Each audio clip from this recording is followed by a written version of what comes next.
उधर कांग्रेस नेता राहुल गांधी ने चुनाव आयोग पर सीधे सीधे वोट चोरी का आरोप लगाकर राजनीतिक हलकों में हलचल मचाई। राहुल गांधी के बयान के बाद देश भर में सियासी मुद्दा छिड़ गया है। विपक्ष इस मुद्दे को बड़े पैमाने पर उठा रहा है। सत्तारूढ़ दल के नेता इन आरोपों को बेबुनियाद बता रहे हैं। इस बीच झारखंड सरकार में नगर विकास और पर्यटन मंत्री सुदिव्या सोनू ने इंडिया न्यूज से एक्सक्लूसिव बातचीत की और कहा, लोकतंत्र की जड़ों पर उठ रहे सवालों को नजरअंदाज नहीं किया जा सकता।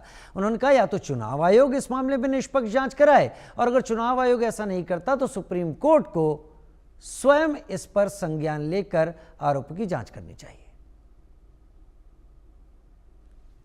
एक बार फिर राहुल गांधी ने चुनाव आयोग को निशाने पर लिया है। सीधा सीधा आरोप वोट चोरी का है, लेकिन राहुल गांधी के इन आरोपों पर चुनाव आयोग ने भी पलटवार किया। सीधे कह दिया, आरोप तथ्यहीन है, निराधार है। लेकिन इस पूरे मामले पर एक बार फिर पूरे देश में बहस छिड़ गई है वोट चोरी को लेकर। इस वक्त आपको बता दें, हमारे साथ एक्सक्लूसिव मौजूद है झारखंड सरकार के नगर विकास एवं पर्यटन मंत्री सुदेव सोनू जी। हम सीधे उन्हीं से बात करते हैं। सुदेव जी, सबसे पहला सवाल यही है कि राहुल गांधी बार बार ये बात का जिक्र कर रहे हैं वोट चोरी का। इन आरोपों में आप लोगों को क्या लगता है, कितना दम है? सबसे पहले तो आपके माध्यम से आपके दर्शकों का अभिनंदन, नमस्कार। एक ज्वलंत मुद्दे पर आप बात करने के लिए आए हैं। सवाल इस बात का उठता है कि आज से 75 से ज़्यादा वर्ष पूर्व जब इस देश की आज़ादी के बाद संवैधानिक संस्थाओं का गठन किया गया था तो उसमें कुछ चीज़ें बड़ी स्पष्ट थीं।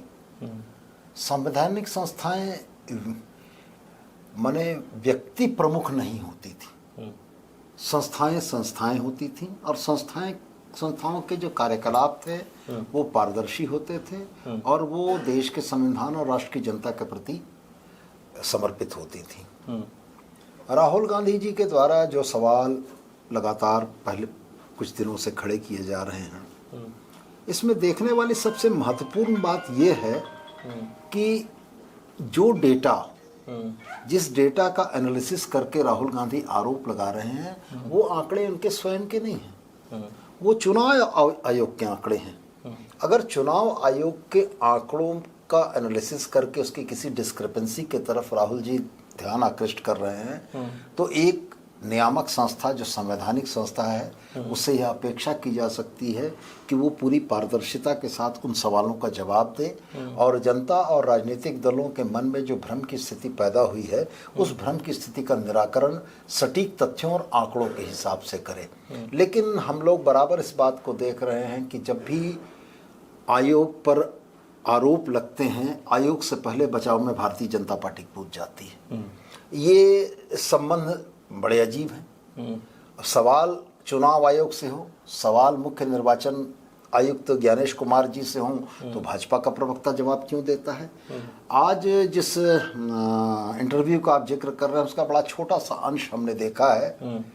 आज जब वो उस आदमी को समक्ष प्रस्तुत कर रहे हैं प्रेस कॉन्फ्रेंस में जिसके मोबाइल नंबर से डिलीशन के आरोप हुए हैं, जब वो यह आंकड़े के साथ दिखा रहे हैं कि 4 बज के कुछ मिनट में कुल 36 सेकंड के दरमियान एक व्यक्ति ने 2 डिलीशन के फॉर्म फिल किए हैं, तो ये चीज़ें क्या हो रही हैं? और साथ में एक बड़ा गंभीर आरोप और आया, ये मेरी जानकारी में नहीं था, उनके प्रेस कॉन्फ्रेंस के माध्यम से ही समझ में आया कि कर्नाटक सीआईडी ने जब जिन आईपी एड्रेसेस से जिस सॉफ्टवेयर के थ्रू वोट डिलीशन के आरोप लगे हैं उनके लोकेशन की तफ्तीश के लिए कर्नाटक सीआईडी ने जब 18 बार पत्र लिखा है चुनाव आयोग को, तो चुनाव आयोग को उसके लोकेशन को रिवील करने में क्या है, उस आईपी एड्रेस को बताने में क्या परेशानी है?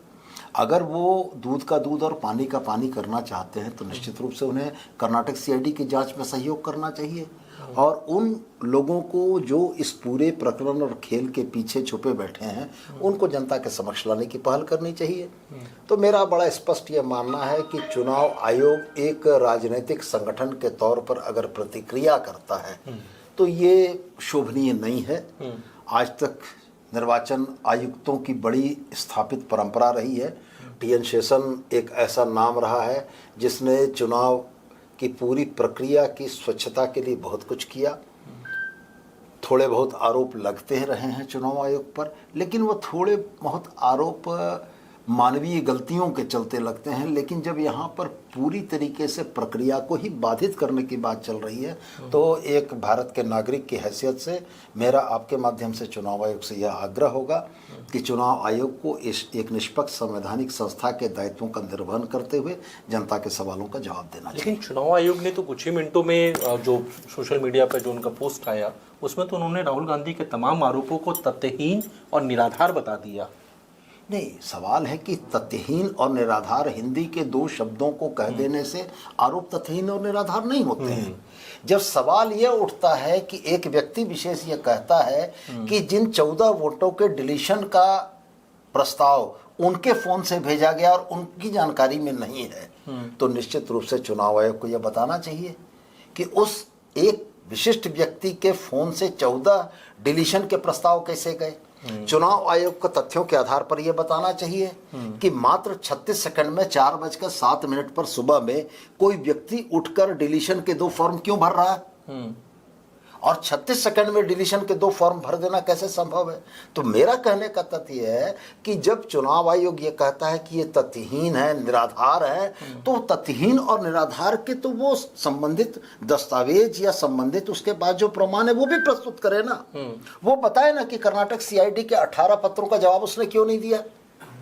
तो मेरा ये कहना है कि ये राजनीतिक दल के प्रवक्ताओं की तर्ज पर अगर चुनाव आयोग जैसी संवैधानिक संस्थाएं रिबटल करने लगे, जिसको हम लोग अपनी पॉलिटिकल भाषा में रिबटल कहते हैं, कि जब किसी पॉलिटिकल पार्टी पर आरोप लगते हैं तो उसके प्रवक्ता रिबटल करते हैं, तो चुनाव आयोग से ऐसे आचरण की अपेक्षा नहीं की जा सकती। संवैधानिक संस्था को अपने दायित्वों का बड़ी ईमानदारी के साथ निर्वहन करना चाहिए। सुदेव जी, आपने इंडिया न्यूज़ को इतना वक्त दिया इसके लिए बहुत बहुत धन्यवाद। ये थे झारखंड सरकार के नगर विकास एवं पर्यटन मंत्री सुदेव सोनू, जो कि साफ कह रहे हैं, 2 टूक कह रहे हैं कि राहुल गांधी के आरोपों में दम है और इसकी बाकायदा सुप्रीम कोर्ट को इस मामले में संज्ञान लेकर के तमाम पक्षों को नोटिस जारी कर जांच करवानी चाहिए।